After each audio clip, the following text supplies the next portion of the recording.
Okay, so before I review any new movies for you guys, which I plan on doing in the coming days, I've been thinking it's time to add something new to my channel. As you can probably guess from the title of this video, that's right, I finally made a fucking rating system. This was something that I never really intended to do from when I started doing YouTube reviews back in the day, because in the beginning I did a lot of spoiler reviews, and my whole idea with that is like, by going into incredibly descriptive detail, everyone would know exactly where I stand on the movie and what I thought on it. Then as time went on, I started shifting more into the standard reviews, but I still never decided to make a rating system because as I spent years reviewing movies, I can kind of understand why the big names out there don't like having rating systems, because it puts movies into a box. You have fans and viewers out there comparing movies with different ratings and questioning why you gave one a lower or higher rating than another, and your credibility is questioned, and it's just annoying. But you know what? Going into my 10th year of doing YouTube videos, I figured a change or two would be necessary, and I figured this would be a fun little new thing to add to it. Now, this is a rating system that I have low-key been using with friends, family, and loved ones for a very long time,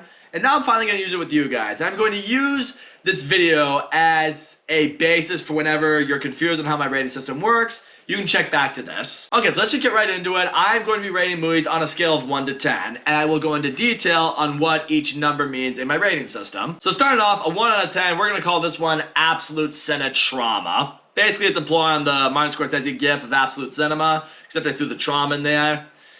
You could probably figure that out. Basically, this kind of goes without saying, this is a complete irredeemable piece of shit of a movie. You walk out of it and you feel dirty, you feel gross, you feel sick, like you feel like your time is completely wasted. There is not one redeeming quality to go with this movie. Like, you deal with this movie the way you would deal with trauma. You bury it deep inside you, try to forget about it, and you never speak of it again. Like, you walk out of this movie with your friends and you guys don't even want to talk about it. You just want to go do something else, anything else in the world to get your mind off of it. That's how bad it fucking is. And then we go a step above that, which is a 2 out of 10, which makes the movie pretty fucking terrible. Now, basically, the key difference between a 2 out of 10 and a 1 out of 10 is a 2 out of 10, you walk out of it, you still hate it, you wouldn't recommend it to anybody, but there's a little element of you got some enjoyment out of perhaps shitting on the movie or making fun of the movie. Or maybe you do what me and my friends do, which is you walk out of the movie and immediately you guys just get together and you discuss exactly how much better you could have made that movie. That's basically the difference right there. It's an awful movie, but unlike a 1 out of 10, this one you can talk about and not want to kill yourselves. Okay, now we're going to go to a step above that, which is a 3 out of 10, which means the movie is bad,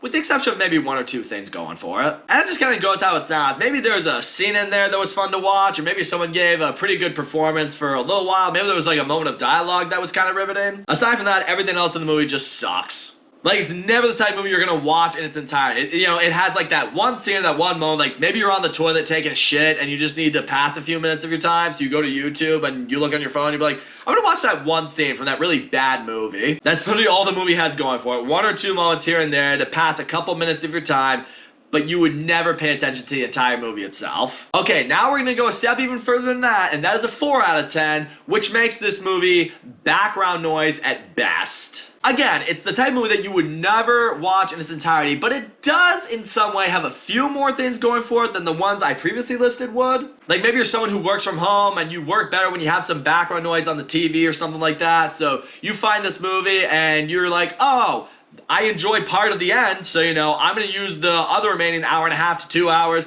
to really crank out my work so I can just sit back and enjoy the final act or final part of the movie that I really enjoy. Or maybe you're someone like me and you kind of need background noise to help you get to sleep at night, so maybe it's the type of thing you would pop on and be like, oh, I kind of enjoyed the beginning of this movie, maybe even the beginning fourth of it, so I'll watch that, and then once it gets boring and once it gets stale, I'm just going to fall right to sleep. So yeah, that's what a 4 out of 10 is, people. It's just background noise, and that's all it's ever going to serve for you. Okay, now we're starting to get into a little bit more of the positive range. Now we reach a 5 out of 10, which means kind of how it sounds. There's about half a movie worth watching in here. And I don't even necessarily mean that in a sense like, oh, the first half is good, but the second half was bad, or vice versa. I strictly mean about 50% of this movie was worth checking out. Like, for example, with a 2-hour-long movie, you would probably not watch the entire 2-hour movie in its entirety, but if you could find the hour in there that is worth watching, you would do that. You pop it on, you skip at all the parts that are worthless to you, and you get to the parts that are good. But yeah, we're still not quite at the point where we can watch a movie in its entirety just yet. Which then brings us to the next rating, a 6 out of 10, which for me is a movie that's worth watching on streaming. This movie is completely worth watching in its entirety, but I don't think it's worth the price of a movie ticket. Or not even the price of a movie ticket, just get into your car, the hassle of getting to a movie and everything like that, or finding people to go with you. This is just the type of movie, it's like, you know what?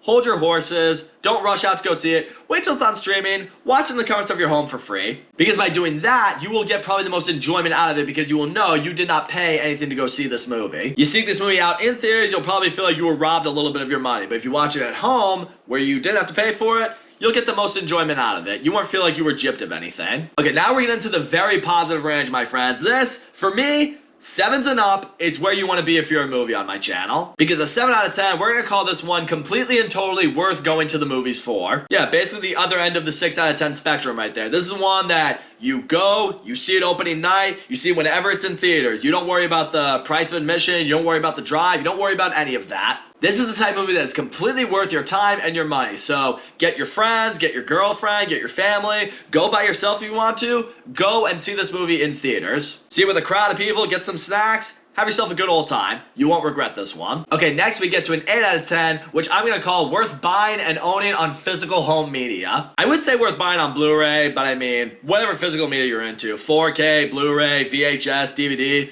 do they still make VHSs? Probably not, but if they do and you're into that, go for it. This is the type of movie that you shouldn't leave to the streaming services' mercy for. Because that's the argument I make to people who are against physical media. You leave stuff to streaming services, you're at their mercy. If they take it down, then what do? Movies with an 8 out of 10 rating are the kind you don't leave to that. You go out, you buy them on physical home media, and you keep them on your person forever. So that way, if you're ever in the mood to watch this movie, guess what? You have it, you own it, you can check it out whenever you want. That's a good feeling. Alright, now we're getting to the elite of elite categories on my channel, my friend. And right here, we're gonna go with a 9 out of 10, which would make this movie wicked awesome. This is the type of movie you go into, it completely meets your expectations, if not surpasses them even a little bit. You have an absolute blast with this movie, you love pretty much everything about it. Maybe you have a couple nitpicks here and there with it, but even then, maybe you don't. Maybe it didn't hit you in the type of way that our next contender will, but I'll touch more on that in a minute. But either way, you walk in this movie and you just think it's awesome. You think it's a fantastic time. You would recommend it to everybody. These are the type of movies that I see in theaters multiple times, my friend. So if I ever give a movie a 9 out of 10,